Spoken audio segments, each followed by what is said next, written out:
요한복음을 연속으로 설교하다가 지난 주일에는 왜 누가복음에 있는 삭개오 이야기를 설교했는지 좀 이상하지 않으셨습니까? 죄송합니다. 하나도 이상하지 않으셨군요. 지난 주일 전 금요일부터 제가 좀 감기 몸살로 아팠습니다. 약으로 버티며 토요일에 주일 설교를 비몽사몽간에 준비했습니다. 오늘 본문으로 말이죠. 새벽에 잠이 들었는데 평소 주일보다 일찍 일어났습니다. 저는 원래 아프면 좀 일찍 일어납니다. 내려가서 설교문이나 몇 번 읽어봐야 되겠다 생각하고 교회로 와서 컴퓨터를 켰는데 세상에 이런 일이 있습니까? 설교가 다 없어져 버린 것입니다. 파일 안에 분명히 있어야 될 내용들이, 전날 준비한 내용들이 하나도 없는 거예요. 아마도 제가 저장할 때 문제가 있었나 봅니다. 주일 아침, 그것도 주일 일부 예배 몇 시간 전에 설교문을 전부 날려버린 목사의 심정을 여러분 혹시 이해하시겠습니까? 정말 정신이 혼미해지고 미쳐버릴 것 같더라고요. 아무리 찾아도 임시 파일도 없고 복구할 방법은 모르겠고 예배 시간은 다가오고 어떻게 해서든지 다시 한번 준비해 보려고 했으나 가슴은 뛰고 막 땀은 나고 머리가 하얘져서 준비는커녕 안절부절 못하며 몇십 분을 보냈습니다. 안 되겠다, 기도하자, 이런 생각이 들었습니다. 저는 저에게 성령님께서 기도하자 하고 권하신 것 같았어요. 한참을 기도하는데 주님이 제 마음에 말할 수 없는 평안을 주시는 거예요. 그리고 제 마음에 이런 음성이 들리는 거예요. 내려오라, 삭개오처럼 내려오라, 내 종아 내려오너라. 그때 저는 고백했습니다. 아멘, 주님 내려가겠습니다. 제가 걱정하고 근심하고 낙담하며 애쓰고 있는 뽕나무에서 내려가겠습니다. 라고 고백드린 후에 제게 정말 세상이 줄 수 없는 평안이 밀려오더라고요. 물론 그렇다고 해서 일이 사라진 건 아니에요. 주보도 다시 찍어야 하고 밴드와 홈페이지에 올렸던 파일도 다시 수정해야 되고 일부 예배를 인도하실 전도사님께 변경된 부분을 알려드려야 되지요. 그 외에도 해야 될 일이 많습니다. 여러분, 일이 사라진 건 아니지만 또 삭개오야 내려오라로 설교를 준비해야 되지만 마음은 정말 이상하리만치 평안했습니다. 여러분, 그게 하나님 주시는 평안입니다. 평안을 히브리어로 샬롬이라고 해요. 죄가 들어오기 전에 에덴 동산에서 사람들이 누렸던 평화가 샬롬입니다. 그게 평안입니다. 여러분, 에덴 동산은 편안하지 않았습니다. 평안했지만 편안하지 않았습니다. 아담이 에덴 동산에서 아무 할 일 없이 무의도식하지 않았어요. 아담에게는 할 일이 많았습니다. 하나님의 대리인으로서 해야 할 일들이 있었어요. 창의적인 일들도 있었습니다. 동물들의 이름을 지어주는 일입니다. 여러분, 어떤 이름을 짓는다는 것이 이게 보통 일이 아닙니다. 우리도 경험했지 않습니까? 프롬이라는 이름 정할 때 고민을 많이 했지 않습니까? 이게 이름을 정한다는 것은 정말 창조적인 일이고 아주 힘든 일입니다. 또 그러면 아담이 머리 쓰는 일만 했느냐? 여러분, 성경을 읽어보면 아담은 에덴 동산에서 경작하는 일을 했습니다. 농사 지어본 분들은 아시잖아요. 이게 농사가 보통 일이 아니지 않습니까? 자, 아담은 바쁘고 분주하고 항상 머리가 복잡했을 거예요.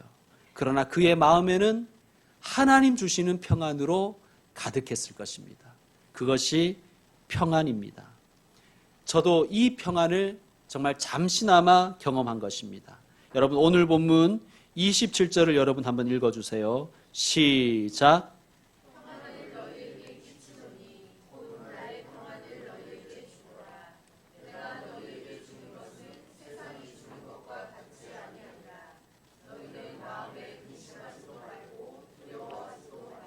아멘. 오늘 설교의 제목입니다. 보혜사께서 우리에게 하시는 일은 첫째, 평안을 주시는 거예요. 근심하지도 말고 염려하지도 말고 두려워하지도 말고 하나님과 함께 나아가라고 우리에게 평안을 주시는 것입니다. 보혜사께서는 우리 옆에 파라, 우리 속에 엔, 우리와 함께 메타하시며 걱정, 염려, 근심하기보다 기도하라고 권면해 주십니다. 그리고 기도하는 자에게 세상이 줄 수 없는 평안을 주시는 거예요. 세상이 줄 수 없는 평안이란 말을 미루어 보건대 세상이 주는 평안도 있는 거예요. 주님이 분명히 말씀하셨잖아요. 내가 너에게 주는 평안은 세상이 주는 평안과 같지 아니하다. 여러분, 세상도 우리에게 평안을 줍니다. 세상은 돈으로 평안을 줘요. 여러분, 돈 있으면 일단은 마음이 편안하지 않습니까? 또한 세상은 우리에게 힘으로 평안을 줍니다. 여러분, 권력이 있으면 편한 점이 많지 않습니까? 권력 가진 자들이 편하게 하는 일들이 많지 않습니까? 또한 세상은 우리에게 지식으로 평안을 줍니다. 지식과 정보는 우리의 삶을 편리하게 하지요. 그런데 여러분, 이 세상이 주는 평안, 돈과 힘과 지식으로 주는 이 평안은 이 조건들이 사라지면 함께 사라지지요. 그래서 세상이 주는 평안은 없으면 불안하고 있어도 불안한 거예요. 이게 사라질까 봐. 그러나 보혜사께서 주시는 평안은 조건과 환경과 상황과 상관없이 우리에게 주시는 평안입니다. 성도 여러분, 세상이 주는 평안을 따라가지 마시고 보혜사께서 주시는 평안을 추구하고 그것을 바라고 그것을 소망하며 받아 누리시기를 축원드립니다. 보혜사께서 하시는 두 번째 일은 우리가 의미 있는 인생을 살게 하십니다. 22절에 보면 가룟 유다가 아닌 다른 유다가 예수님께 여쭙니다. 주여, 어찌하여 자기를 우리에게는 나타내시고 세상에는 아니하려 하시나이까? 여러분, 이것은 질문의 형식을 띄었지만 이것은 강한 권유입니다. 예수님, 세상에 자신을 좀 나타내세요. 예수님, 좀 지금보다 좀 더 유명해지세요. 이런 뜻입니다. 왜 예수님이 세상에 자기를 나타내기를, 세상에서 좀 더 유명해지기를 바라고 부추길까요? 그 목적은 예수님이 유명해지는 그것을 도구 삼아, 그것을 통로 삼아 자기가 유명해지고 싶었기 때문입니다. 예수님을 이용해서 부귀영화를 얻고 싶은 것이지요. 자, 여기에 대해서 23절과 24절에 예수님이 대답하십니다. 우리 함께 읽겠습니다. 예수께서 대답하여 이르시되 사람이 나를 사랑하면 내 말을 지키리니 내 아버지께서 그를 사랑하실 것이요 우리가 그에게 가서 거처를 그와 함께 하리라. 나를 사랑하지 아니하는 자는 내 말을 지키지 아니하나니 너희가 듣는 말은 내 말이 아니요 나를 보내신 아버지의 말씀이니라. 아멘. 무슨 말씀입니까? 이게 동문서답 같기도 하고 이해가 잘 되지 않습니다. 유다의 질문은 다시 말씀드리면 예수님에게 사람들에게 좀 더 알려지십시오. 좀 더 유명해지십시오라는 그 요청이고 이것은 더 핵심적으로 말하면 사람들에게 사랑을 받으십시오라는 뜻입니다. 그리고 저도 사람들에게 인기를 좀 얻게 해주십시오라는 요청이지요. 자, 예수님이 말씀하십니다. 사람에게 사랑받으려 하지 말고 하나님께 사랑받으려고 하라. 그것이 예수님의 말의 핵심이에요. 하나님께 사랑을 받으려면 어떻게 해야 될까요? 예수님을 사랑하고 예수님의 말씀을 지켜야 된다는 거예요. 왜냐하면 예수님의 말씀은 예수님의 말이 아니라 하나님 아버지의 말씀이기에 사람이 예수님을 사랑하고 예수님의 말씀을 지키면 하나님께서 그를 사랑하실 것이라고 말씀하십니다. 여러분, 하나님께 사랑받는 방법은 예수님을 사랑하고 예수님의 말씀을 지키는 거예요. 예수님은 제자들이 세상에게 사랑받는 것을 바라기보다 하나님 아버지의 사랑받기를 원하는 사람 되기를 예수님은 바라셨습니다. 하나님께서 우리를 사랑하시면 놀라운 일이 있는데요. 우리에게 오셔서 거처를 우리와 함께 하신대요. 이런 말들이 좀 어려운 말인데, 이 말은 거처를 우리와 함께 하신다는 것은 우리를 성전 삼아 주신다는 거예요. 눈에 보이는 예루살렘 성전 말고 우리를 보이지 않는 성전으로 삼아 주신다는 것입니다. 자, 정리하면 우리가 예수님을 사랑하면 예수님의 계명을 지킬 것이고, 그런 우리를 하나님이 사랑하시고 하나님의 성전 되게 하신다는 말씀입니다. 여러분, 우리가 하나님의 성전이 된다는 것은 다른 말로 하면 의미 있는 인생을 산다는 거예요. 우리가 성전이 되면 우리의 일은 더 이상 지겨운 밥벌이가 아닌 거예요. 뭐 일이 달라지는 건 아닙니다. 의미를 발견하게 되는 거예요. 아, 이 일을 통해서 하나님께서 나에게 하시고자 하시는 일이 있다. 이 일을 통해서, 나를 통해서 하나님이 하시고자 하시는 일이 있다. 그러므로 이 일은 지겨운 밥벌이가 아니라 하나님을 위한 성직이 되는구나 라는 것을 발견하는 거예요. 여러분, 보혜사 성령은 우리 인생에 일어나는 일들을 해석하게 해주시고 의미를 발견하게 해주시고 또 의미 있는 인생을 살 수 있도록 우리를 도와주시는 분이십니다. 세 번째로 보혜사께서 하시는 일은 26절에 있습니다. 여러분 26절을 읽어주세요. 시작.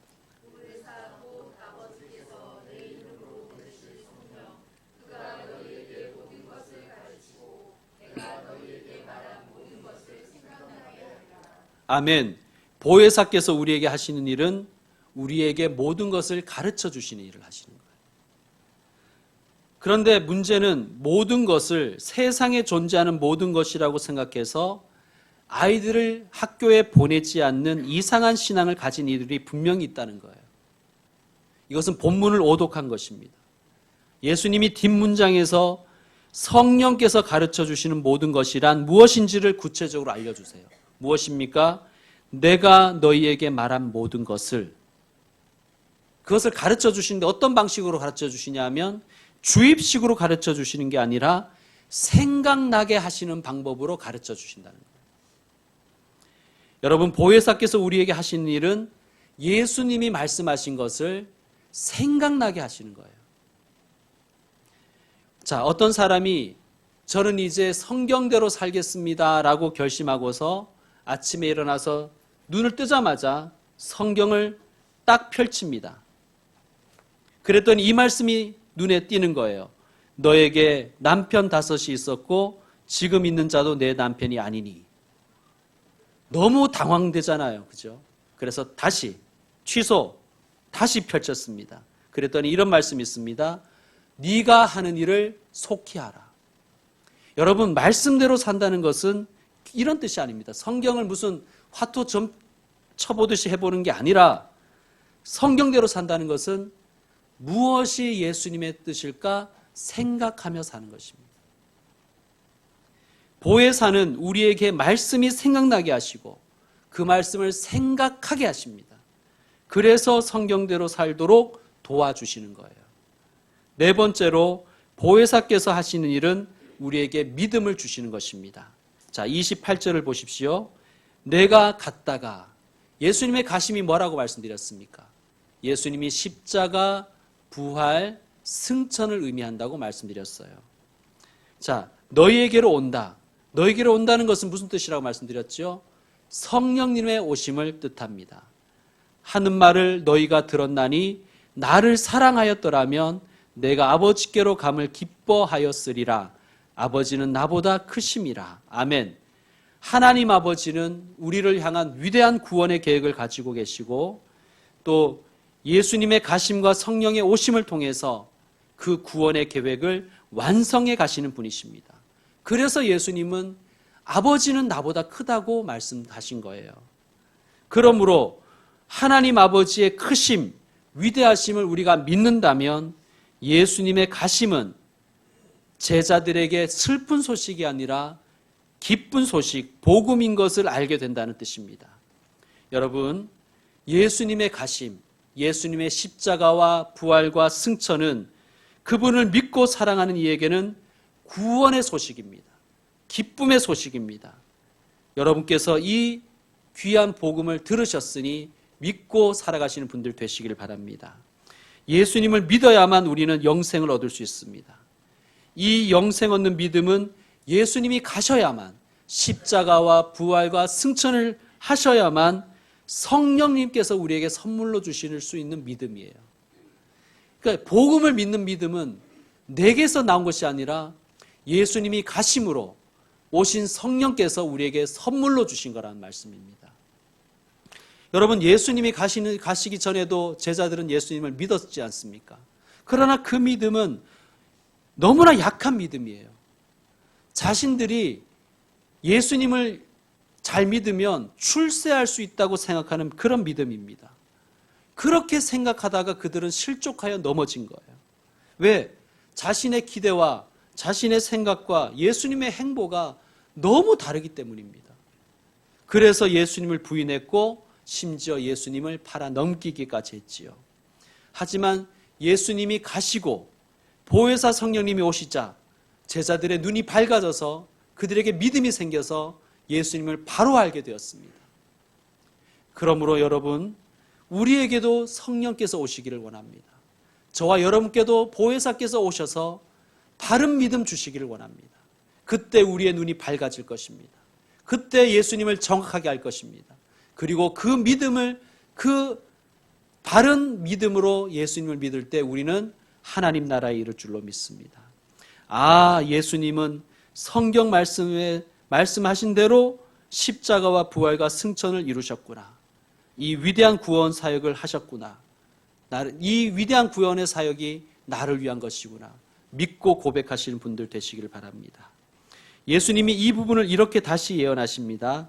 29절 말씀 읽어주십시오. 시작.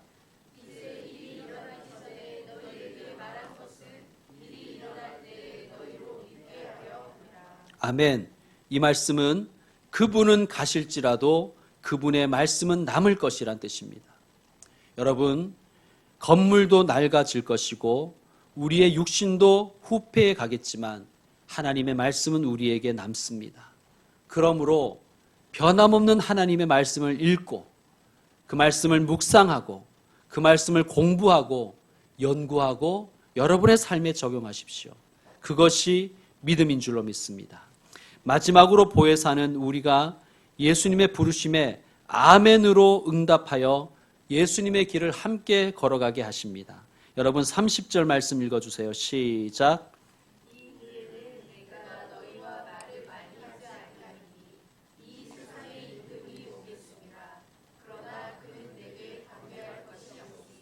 아멘. 예수님 이런 말씀하십니다. 이 세상의 임금이 오겠습니다. 이 세상의 임금이란 사탄을 가리킵니다. 여러분, 사탄은요, 성경을 잘 알고 있어요. 사탄은 하나님이 누구신지 잘 알고 있어요. 그러나 사탄은 하나님을 믿지 않습니다. 사탄은 하나님께서 예수님을 이 세상의 왕으로 보내신 것을 알고 있어요. 그러나 인정하지 않습니다. 도리어 자기가 세상의 왕이 되려고 합니다. 그래서 예수님을 죽인 것입니다. 그러면 자기가 왕노릇 할 수 있다고 생각했겠지요. 사탄은 하나님이 아니라 우리로 하여금 우상을 숭배하게 합니다. 성도 여러분, 하나님보다 여러분이 더 사랑하는 것이 있습니까? 그것이 여러분의 우상입니다. 믿는 자들 속에, 그들 옆에, 그들과 함께 보혜사가 계시듯이 우상 숭배자들 속에, 그리고 그들 옆에 그들과 함께 사탄이 있으며 그들을 다스리려고 합니다. 예수님께서 이렇게 말씀하시죠. 그러나 그는 내게 관계할 것이 없다. 이 말은 두 가지로 해석이 가능합니다. 첫째, 사탄은 예수님을 다스릴 힘이 없다. 둘째, 사탄은 예수님 안에 거할 수 없다. 둘 다 좋습니다.